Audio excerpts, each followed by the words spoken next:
Robert Ley. A Life, a Love and a Legacy.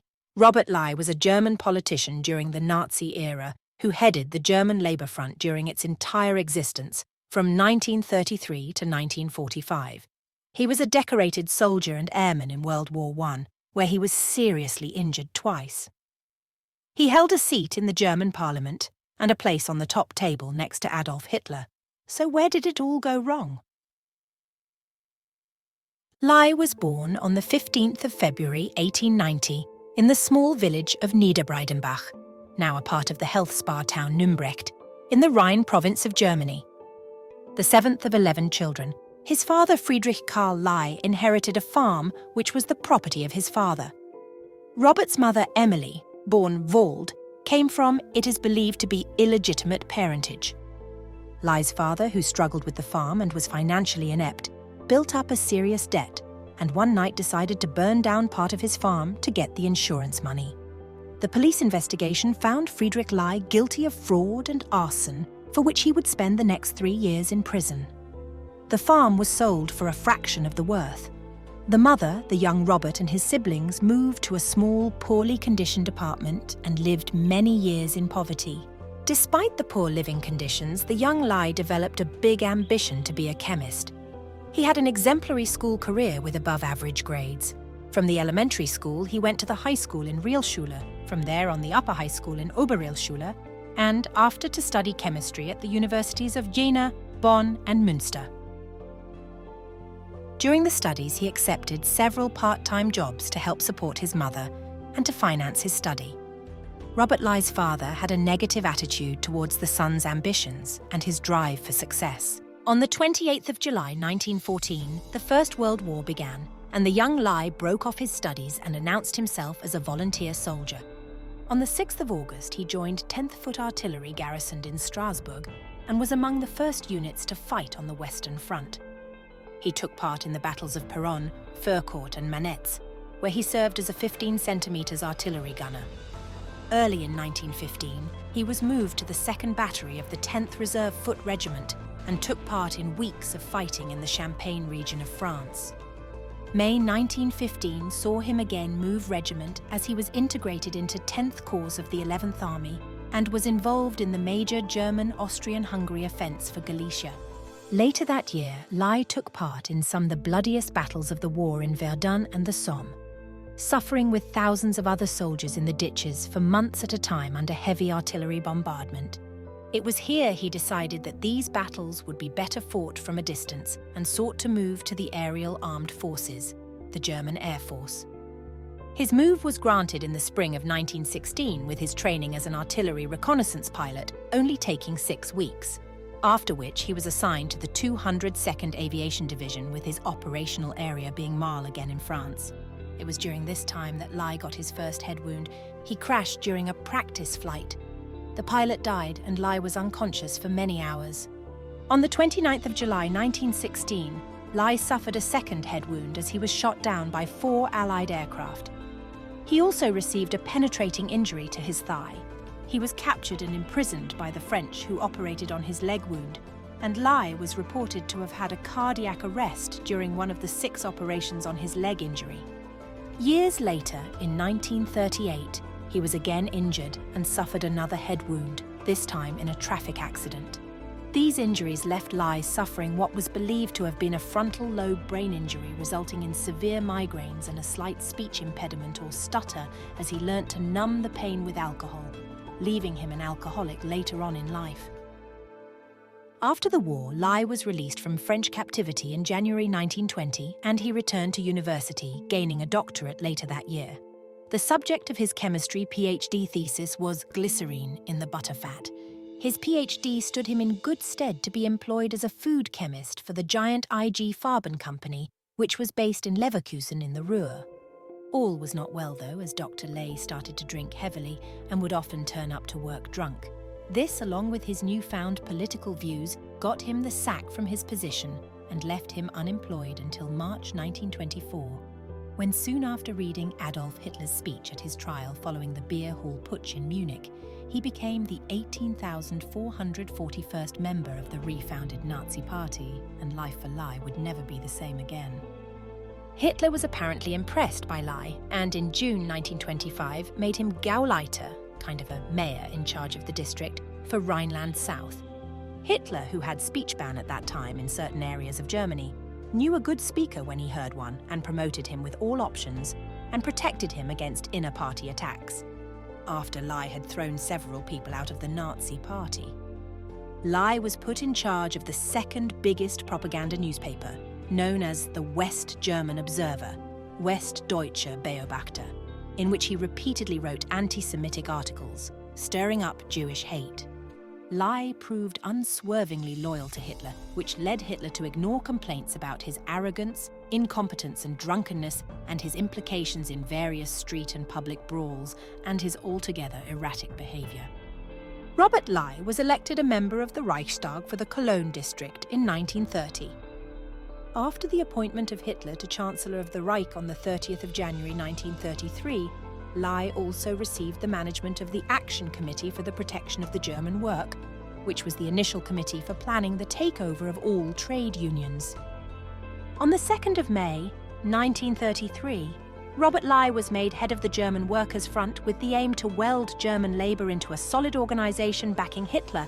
Ley abolished the democratic trade unions and built up a powerful labour organisation designed to facilitate German militarisation and war preparations.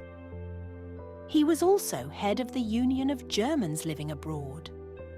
Ley began a campaign which in a few days successfully coordinated the once free and independent trade unions in the Reich into the Deutsche Arbeitsfront of DAF, the German Labour Front. The DAF was, in effect, a government-run union. Membership was compulsory for employment in most occupations. In Nazi Germany, work was shaped and defined by the fascist fixation with order, hierarchy, and service to the state. In a typical fascist society, the needs of the nation are paramount. There is little or no concern for the petty interests of individuals. Consequently, there is no support for concepts like trade unions or workers' rights and freedoms. Any concern with these things would imply that the individual must be protected from the state, rather than contributing to it. This fascist attitude to work was also reflected in the Nazi labour policies, workplace organisations and propaganda. Nazism was very much focused on surrendering individual interests to those of the party and the nation. Consequently, the Nazi regime radically changed the organisation of labour within Germany, particularly in the fields of heavy industry and military production. For the next 12 years, this monolithic labour organisation, which eventually had 25 million German workers under its aegis, was controlled by a temperance-preaching alcoholic, Robert Ley.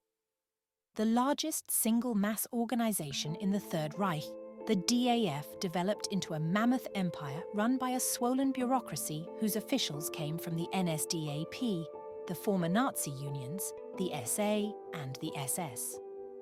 Its ostensible purpose was to restore social peace in the world of labour by overcoming the class struggle in favour of the unity of the folk, the German people. Its paternalistic socialism, which legitimised competition in the service of the nation, aimed at winning over the working class to the Nazi way of life by looking after their social welfare and surrounding them with the right cultural atmosphere. Operating with a huge budget, it controlled the hiring and firing of workers, their compensation and insurance, care for the elderly and disabled, while using its funds for workers' education, the construction of buildings and the stabilisation of wages. Employers and employees wore the same simple blue uniform in accordance with the classless Nazi ideology of an organisation of creative Germans of the brain and fist, which claimed to have made the worker an equal and respected member of the nation. The militant phraseology of the DAF, which appealed directly to the mentality of the trenches, was designed to stimulate maximum productivity. As Ley put it in a speech in the Siemens Electrical Works in Berlin in October 1933, "Every worker must regard himself as a soldier of the economy." After Gregor Strasser, one of the founders of the Nazi Party, was murdered on the 30th of June 1934 during the Röhm Putsch, or better known as Night of the Long Knives, the uncouth and often drunk but enterprising Ley rose in importance and is appointed as his successor, and is set to be the organisational leader of the NSDAP, securing a seat at the top table alongside Hitler, Hess, Goering and Goebbels. 1935 brought more concerted attacks on the rights of German workers. These measures were condoned, and in some cases actually initiated by the DAF. From February, each German employee was required to keep a workbook listing his or her skills and previous occupations. If a worker quit their job, their employer was entitled to retain their workbook. This made obtaining a new job almost impossible. From June 1935, Nazi-run agencies took over the management of work assignments, deciding who was employed where. Wages were set by employers in collaboration with DAF officials. Workers could no longer bargain or negotiate for higher wages. The most telling reform was the removal of limitations on working hours. By the start of World War II, many Germans were working between 10 and 12 hours per day, 6 days a week. Despite the restraints, most Germans did not complain much about Nazi labour policies or the DAF. Most of them recalled the horrors of the Great Depression and were grateful to be working at all. In compensation for the end of collective bargaining and the outlawing of strikes and all independent trade unions, the DAF sought to appease the working classes by creating an elaborate and sophisticated form of regimented leisure through the Kraft durch Freude, or Strength Through Joy organisation, also headed by Ley. After 1934, this venture in cheap mass tourism, sport and recreational activities, which involved some 9 million German workers in organised leisure, became an important weapon in the modern Nazi version of what they coined bread and circuses. Strength Through Joy enabled the opening up of cultural vistas previously only available to the upper classes, like theatre, opera, lectures, fitness classes, adult education and many other social organisations. It also enabled workers to travel to foreign lands at minimal prices, as well as the 2 seagoing ships used by Strength Through Joy travel groups, one of which was named after Ley himself, and the other was going to be called the Adolf Hitler. But its name was changed at the last minute due to Hitler thinking it would be a bad omen to have it named after him. So it was eventually named the Wilhelm Gustloff, after the leader of the Nazi Party's Swiss branch that had been recently assassinated by a Jewish medical student. Stay tuned to find out the destiny of these fateful ships later. A cruise on either of these 2 ships to the Canary Islands, for example, would cost just 62 Deutschmarks, around half the average monthly wage for unskilled factory workers. Skiing holidays in the Bavarian Alps were offered for just 28 marks, while a fortnight-long holiday in Italy cost 155 marks. In 1938 alone, 180,000 Germans went on cruises to exotic locations like Madeira and the Norwegian fjords. In reality, however, most of the places on these cruise ships were snapped up by NSDAP officials and members. The DAF owned extensive properties, building societies, banks, insurance companies, publishing outlets, the Volkswagen factory, and in Prora, the largest holiday complex in the world, accommodating 20,000 German workers a week, all of which provided Ley with unlimited possibilities for self-empowerment and self-enrichment.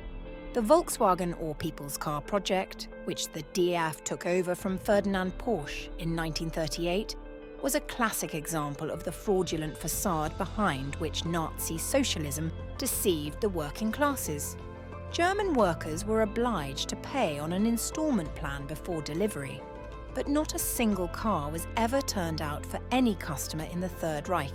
The money was never refunded to the wage earners, and Ley pocketed a significant amount of the profits, which would eventually be heading to the war effort. Likewise, due to the advent of World War II, not one person holidayed in the seaside resort of Prora either. Glorified and remarkable, although empty ideas and promises from Ley and Hitler. The classless utopia state which protected the rights of workers was no less illusory, in spite of organisations such as the Beauty of Labour Unit, set up by Ley to improve working conditions in plants and factories. In reality, the principle of following the plant leader was restored in the factories, where employers largely regained their powers while the take-home pay of German workers declined. Tied down by state controls, they found it difficult to move from one job to another. Their wages and salaries were frozen, and they were obliged to pay increasingly large gifts to a variety of Nazi charities. Thus, under Ley's leadership, the DAF served primarily as a vast propaganda organization under the aegis of the Nazi Party, intended to maximize productivity by anesthetizing the independent political consciousness of the workers. Genius.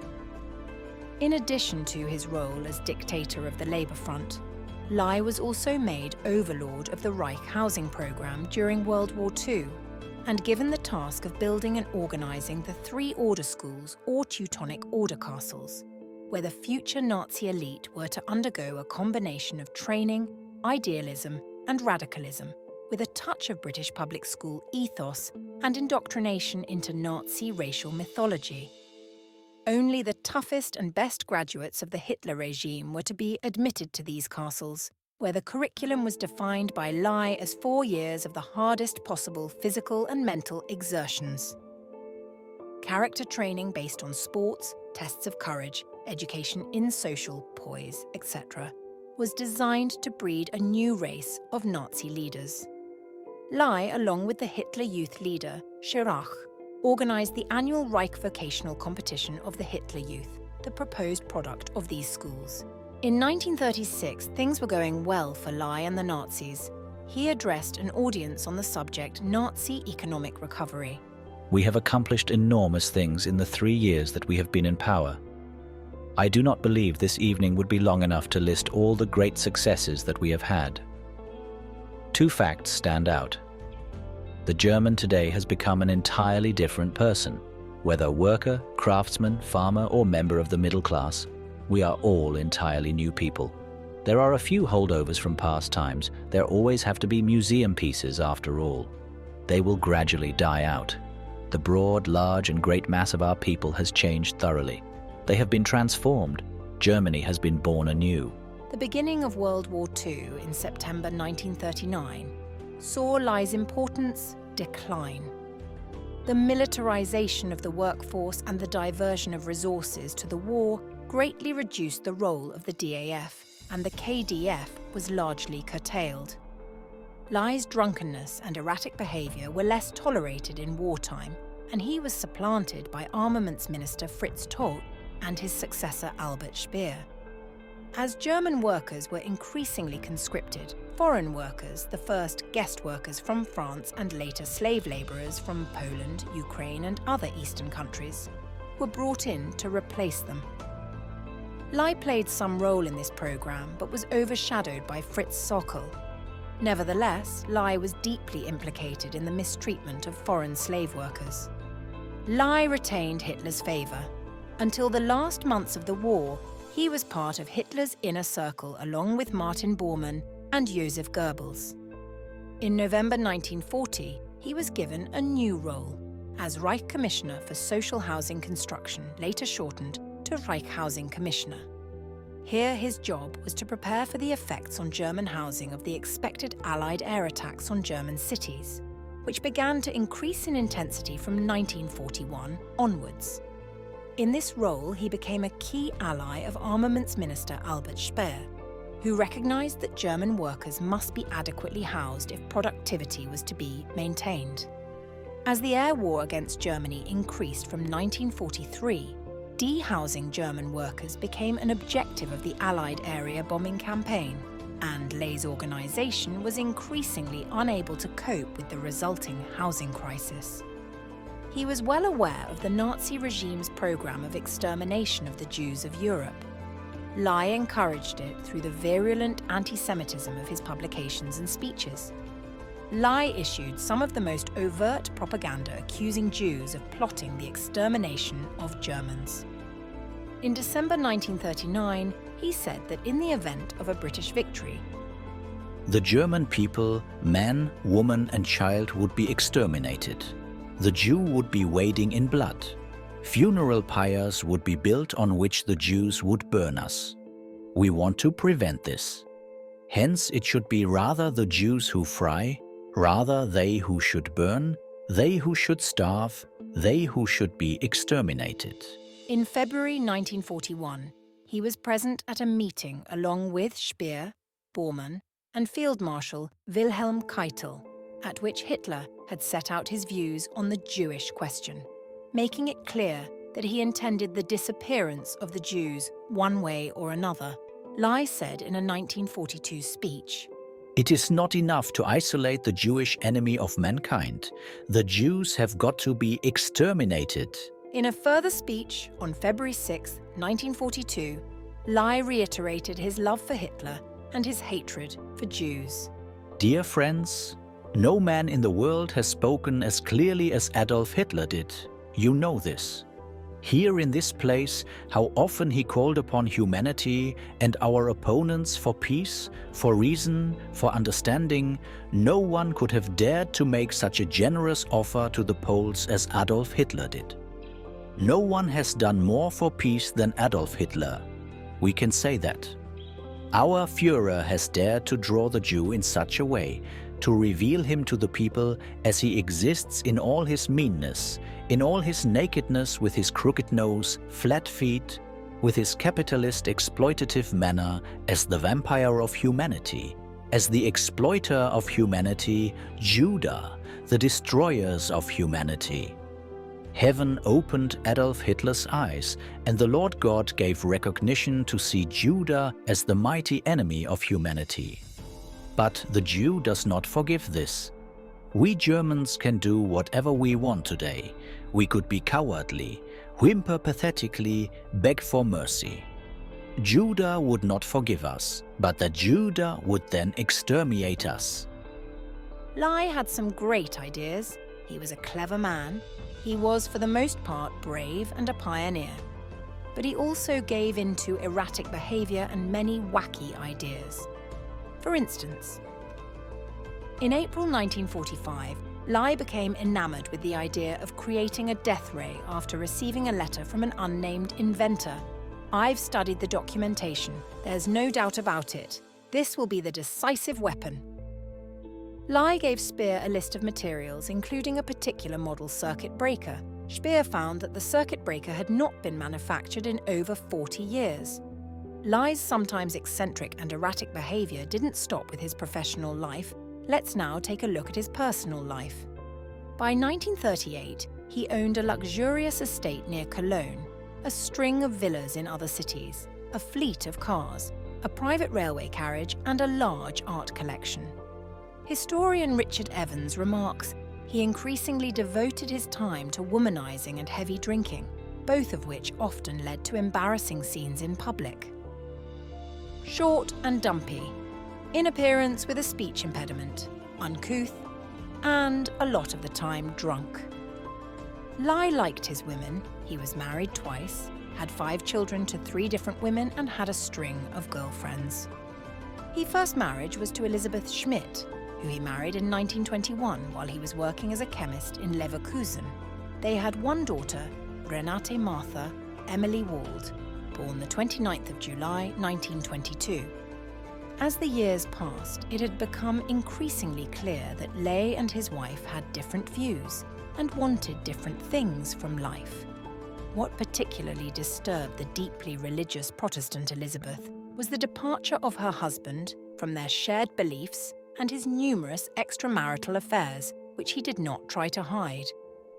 When Ley was gradually gaining influence and power in the Nazi Party, he was believed to have said that his stout wife could not impress the prominent party members, and that she would no longer fit in. We know from Goebbels' diary that he was disrespectful of Elizabeth, and according to his secretary Hildegard Bruninghoff, Ley's bad reputation as a womanizer got worse from 1933 onwards. As his power increased, so did his encounters. He frequently changed girlfriends, and there had been so many of them that I could no longer remember all the names, Bruninghoff reported.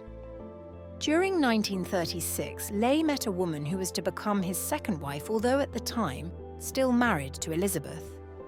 Elisabeth Ley and daughter Renate continued to live in their rented home in Munich. Robert Ley knew that Hitler by no means approved of divorces by his closest associates, so he urged his wife to file the divorce on her own. Finally, Elisabeth agreed. On August 8, 1938, the divorce proceedings took place before the 15th Civil Division of the Regional Court of Cologne. Robert Ley was represented by his close friend and asset manager, Hugo Simon. Elisabeth Ley, in agreement with the witness Simon, stated that the marriage had been over for some years and that it was deeply and irreparably broken. The divorce was granted and Robert Ley was ordered to bear the costs. Inga, his soon-to-be second wife, was already pregnant, and their marriage took place just 12 days after Ley's divorce on August 20th. The honeymoon took place together with Adolf Hitler and other party leaders on board his own KDF ship, the Robert Ley. Hitler described Inga as having perfect Nordic beauty and was enchanted by her. They became good friends. She was greatly admired by Hitler and in future years would often spend time at the Berghof in Berchtesgaden to get away from her husband's heavy drinking. Inga Ursula Spilker was born in Breslau, Germany, now Wrocław, Poland, on March 8, 1916. She was a singer and ballet dancer, reportedly captivating everyone with whom she came into contact with her beauty and personality. She was the daughter of the opera singers Max Spilker and Lori Franziska. Inga and her younger sister Gitli grew up in this musical artistic family, which also included their two grandmothers. Lori and Max Spilker ran a house frequented by artists. The two girls attended the theatre from childhood on every Sunday and received singing lessons from the father. Inga had a subtle and touching mezzo-soprano. Gitli was a coloratura soprano. Both girls later appeared in theatres, but Inga was undoubtedly the more gifted. 1933 saw her completing her general education in Berlin, after which she received a regular spot at the Theatre of the People in the old Friedrichstadt Palace of Berlin. Robert Ley met her there in 1935 and frequently waited after performances to present her with flowers and gifts. On October 25, 1938, their first daughter, Laura Ley, was born. Inga gave up her career as a singer and devoted herself entirely to her husband and daughter as she was introduced into the social life of the Reich capital. The couple moved into the villa at Herthastrasse 1315 in Berlin-Grunewald. The staff was expanded to include a nanny and a nurse. Like her parents, Inga had a hospitable house, with artists and political celebrities frequently visiting. Adolf Hitler was one of the regular guests of the Leys. Between 1938 and 1942, he usually visited twice a week. At that time, the Leys would be welcome guests at many receptions and events, and it was always Inga who drew admiring glances from the participants. Her husband enjoyed the brilliance that Inga spread. The relationship might have been perfect if Inga had not suffered health problems. Ever since Inga graduated from the high school, she had been plagued with recurring biliary colic, gallbladder attacks.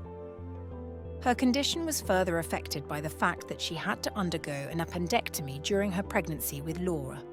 As Robert Ley reported in his Nuremberg interviews, the biliary colic began then and became more frequent and intense. To combat the pain, the doctors used morphine, of which Inga, over the years, became dependent.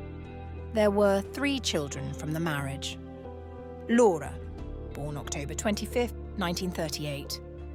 Wolf, born the 14th of May 1940, and Gloria, born the 27th of June 1941.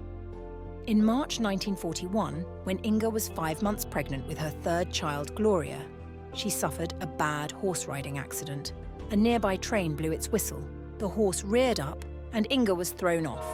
She was flown to a Berlin hospital where she suffered internal injuries. The baby was saved, but Inga spent a long time in hospital with the pain again, being treated with morphine.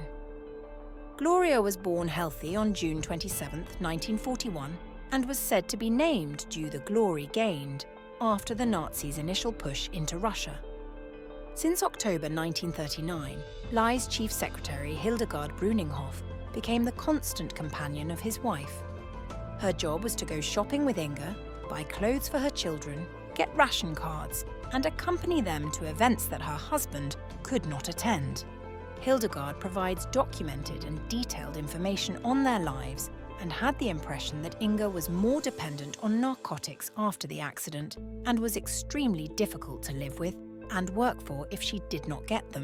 In 1938, the Leys bought a manor house in Rutland with 100 acres and spent some time demolishing the old farmhouses and building a new mansion, or court as the Leys called it. Adolf Hitler gave them a monetary gift in the amount of 1 million Reichsmark, which aided the financing of the farm and buildings. The new mansion house, designed by Clemens Klotz, who also designed the massive Prora holiday complex on the Baltic Sea, was completed in 1939. The sprawling estate was equipped with bunkers, which in part still exist today.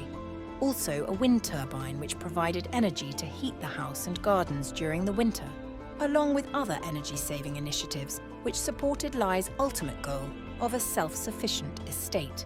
Below the foundations of the windmill was the ancestral grove with mature oak and rhododendron stock. Ley moved his family from Berlin to the estate in 1942 because he felt they were safer there from the Allied bombing. Inga missed her friends and their social life, and her husband was gone more often due to his work commitments. It was here that Inga wrote a children's book, Once Upon a Time, Little Fairy Tales for Little People. She illustrated the book herself. The neat little red linen book was embossed with gold, and despite being republished, remains very rare. Inga, though, was suffering crippling postnatal depression after giving birth to Gloria, and she started to drink heavily and rely more on morphine and other drugs. Things got so bad that she spent time in a rehabilitation care home in the spring of 1942, trying to cure her addiction. Her mother watched the children for her during this time, with Robert Ley was away on official duty until November 1942, so Inga's mother came to stay in Rutland until the holidays were over.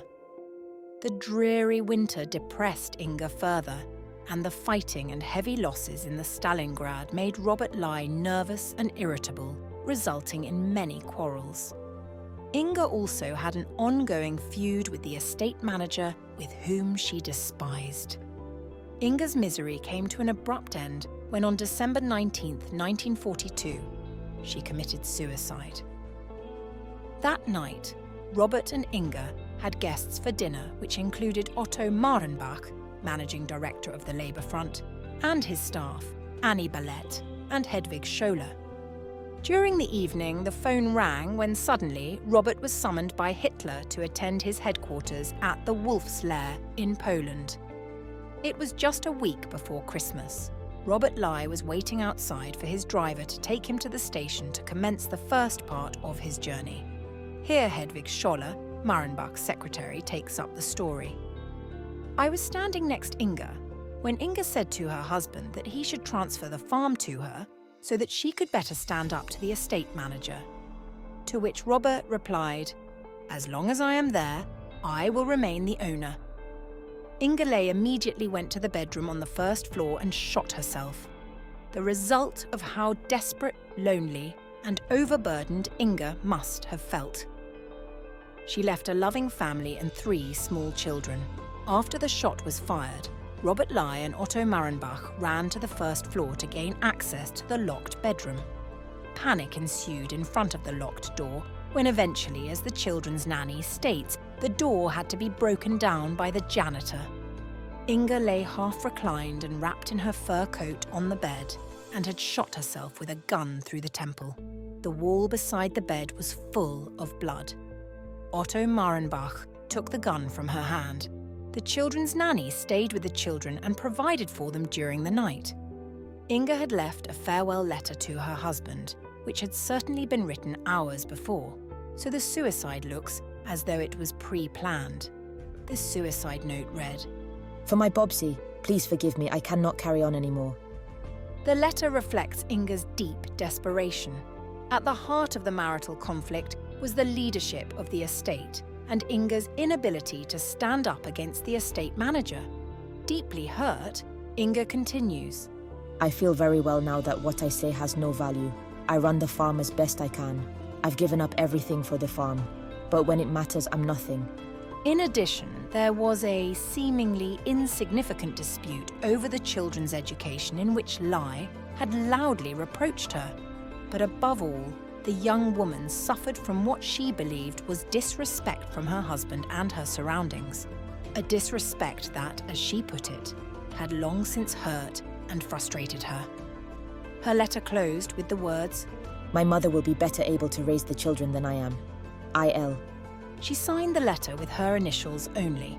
Robert was outraged with pain and desperation. That evening, he phoned the Wolf's Lair and cancelled his visit as he informed Hitler of the terrible event. He blamed himself for Inga's death.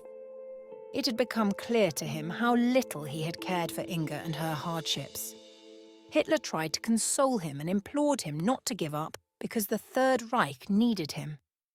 After the death of Inga, Hitler never again visited Ley's home. Ley himself started to drink more heavily, and it was rumoured that Hitler ordered Ley to stop drinking, as it was giving him a bad name. Hitler also wrote Inga's mother a heartfelt letter expressing his sincere, saddest feelings. At around 8 p.m. that night, the children's nanny and the maid were called into the bedroom to make Inga ready for the burial. They washed her blood off her head, straightened her hair, and covered her temples with the blue headband she had always worn on trips and outings with the children. Then she was laid out in the open coffin in the library, although according to other statements, it could have been the winter room. The police were notified, and a doctor had been called to confirm the death.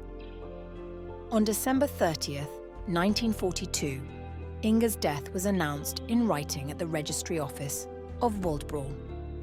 That same day, Ley's oldest daughter, Renate, from the marriage to Elizabeth, arrived at her father's house from her place of study in Tübingen. She found her father standing at the top of the stairs, and he summarized everything in one sentence as he choked back the tears. "This is what happens when a farmer marries a princess," he cried. Also, Inga's mother, Laura Spilker, said after the death of her daughter, this was never going to go well. Both perhaps meant the difference in origin, education, and talent. To the grieving and weeping domestic workers who took leave of Inga's open coffin and for whom she had always been the fairy tale princess, she said, "Do not mourn." She would not want it otherwise. Inga's mother continued to stand by her son-in-law. On New Year's Day, 1943, Inga was buried in the family home in the rhododendron grove at their farm in Rutland, witnessed by relatives, friends, and Ley's close National Socialists leaders. Time is a great healer, and it wasn't long before Ley went back to his womanizing ways and soon met a young Estonian girl called Madeleine Vanderer, who was 36 years his junior.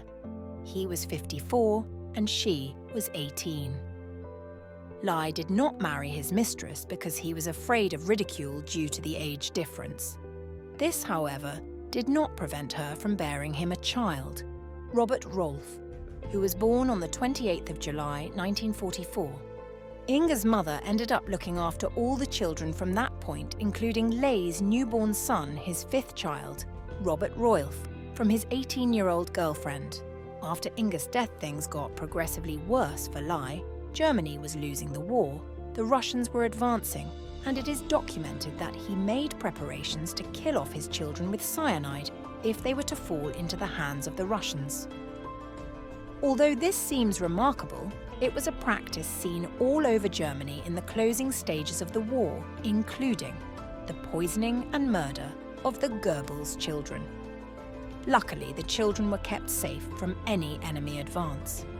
Ley's position within the regime declined as the Labour Front and strength through joy was no longer seen as sustainable, and he was made more of a housing minister, ensuring workers involved in the rearmaments programme had a place to live. Although the Allied air forces with their bombing also ensured this was also not sustainable.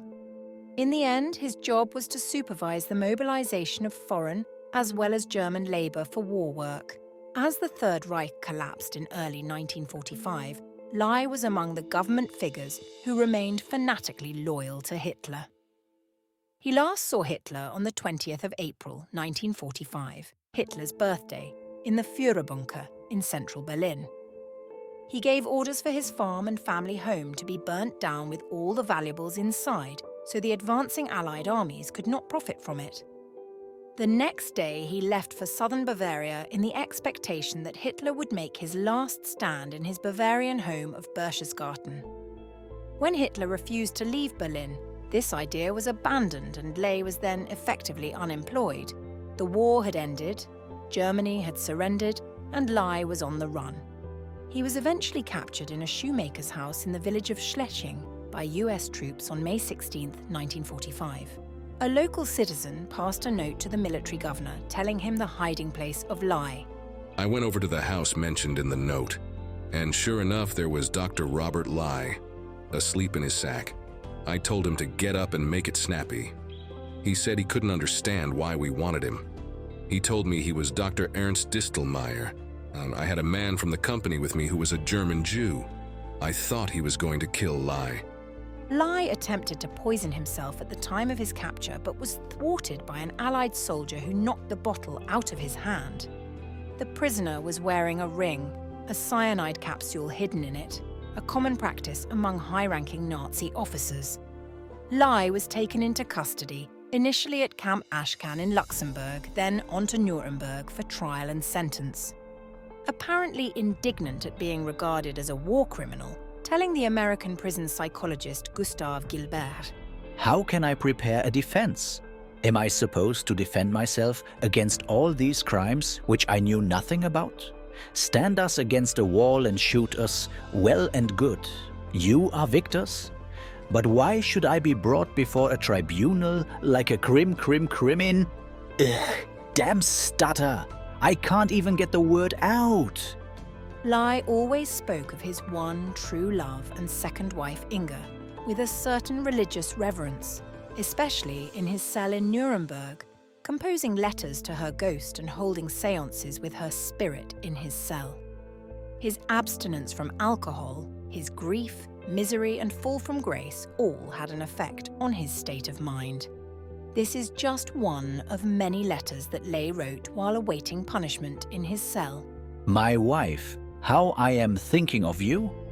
I know you are dead, lying under the grass, already for 2 3/4 years, under the knotty oaks, birch trees and pines in the ancestors' forest at Rutland, and yet you are bodily near to me. I am feeling you. You are embracing me with your love, your charm and your beauty. How beautiful you were. Beautiful in body, soul and spirit. One did not know what more one should admire about you, your tall figure, your noble face or your long blonde hair. This external beauty was paired with a clean soul, a true character, high intelligence and a wonderful voice. Your clear soprano enchanted everybody. You were a rare creation of our Lord. Sometimes one was tempted to believe in a trick of nature, so ethereally transparent was your white skin.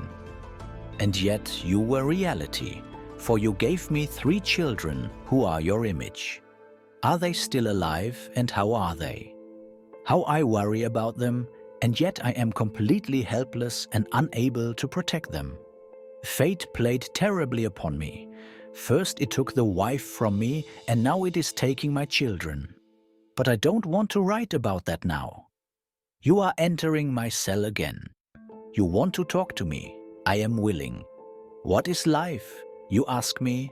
Didn't I give it voluntarily when I knew that I am incurably sick and only within a few years would languish away in decay and pain? I wanted to die just as I was born, beautiful and young. You were right, my girl. And yet it isn't always so. I too tried it once. When catastrophe came over us, I was near despair. There I tempted God. I really did everything. in painful grief for my people, in memory of my dead Führer, and in presentiment of my fate to finish my life. Everything is so unreal and sounds like a novel. And nevertheless, everything is so true. You know, my Inge, that I took everything extremely seriously. But God did not accept my life. He saved me miraculously in order to send me then into captivity fate. Dear girl, you are smiling. I see you in your beauty, standing in front of me. You smile kindly and knowingly, like the experienced mother to her boy. In spite of your youth, you always used to call me Bobsy. You know what a calming effect this always had on me. Therefore, tell it to me, that I understand God. For nothing is more terrible than to become confused about Him. I admit it to you, I cursed God. When all that indescribable misery of disgrace and distress came over all of us, over Germany, and also over me. Do you know that the Führer is dead? He who adored you so very much and whom you loved so very much. Do you know that all of Germany is occupied, the Reich smashed, and many millions are in captivity? Wives and children at home are crying and mourning for them. Do you know that the nation is penniless, all cities destroyed, and the beautiful, irreplaceable treasures of art and culture are totally destroyed? Do you know all that, and in spite of it, you continue to smile? Now your face is getting serious and full of dignity. Now you are totally Inge, my wife. She is silent, I lose myself in meditation, and finally in a deep relaxing sleep and dream. Germany would have become so beautiful, strength through joy, spare time and recreation, new dwellings. The most beautiful cities and villages have been planned, service and just wages, a great unique health program, social security for the aged and incapacitated, roads construction and traffic lanes, ports and settlements. How beautiful Germany could have been if, and always again if. I am awaking, still quite confused from what I have seen. Where is my wife? Gone, and I alone in the dreary, bare and so cold cell. Why? I do not know. I have not yet received the indictment, and I don't know why I should receive one. I have not committed murder and have not ordered any. I did not start a war. I had no power to do so.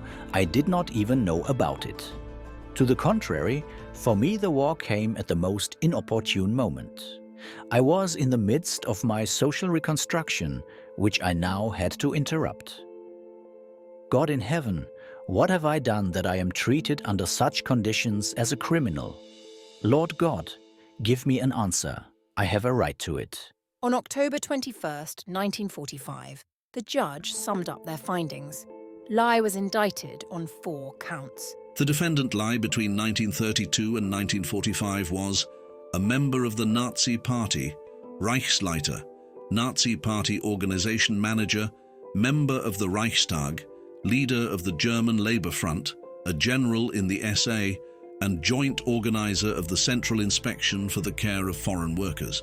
The defendant Ley used the foregoing positions, his personal influence, and his intimate connection with the Führer in such a manner that he promoted the accession to power of the Nazi conspirators and the consolidation of their control over Germany as set forth in Count 1 of the indictment.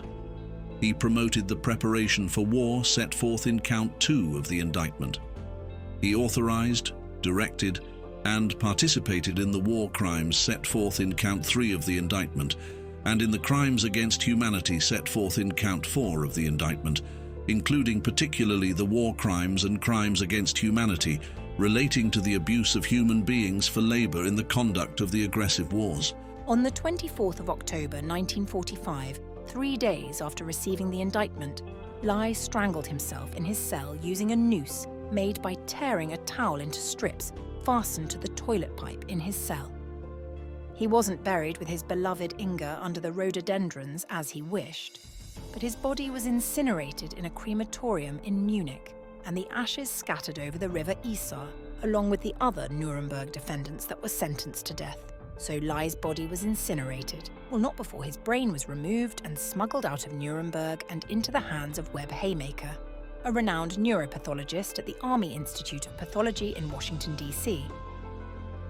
Haymaker was to examine the brain for signs of the frontal lobe damage that Kelly, the prison psychiatrist, had diagnosed. To Kelly, Lei's frequent angry outbursts in prison, his illogical speech and behaviour towards the dead Inga offered further evidence of frontal lobe injury. Alone among the indicted Nazis, Ley might have received from Kelly a declaration of mental incompetence, but the doctor had no way to be sure of his diagnosis. Haymaker dissected and examined Lei's brain with the conclusion that the examination produced no clear evidence of damage to the frontal lobe.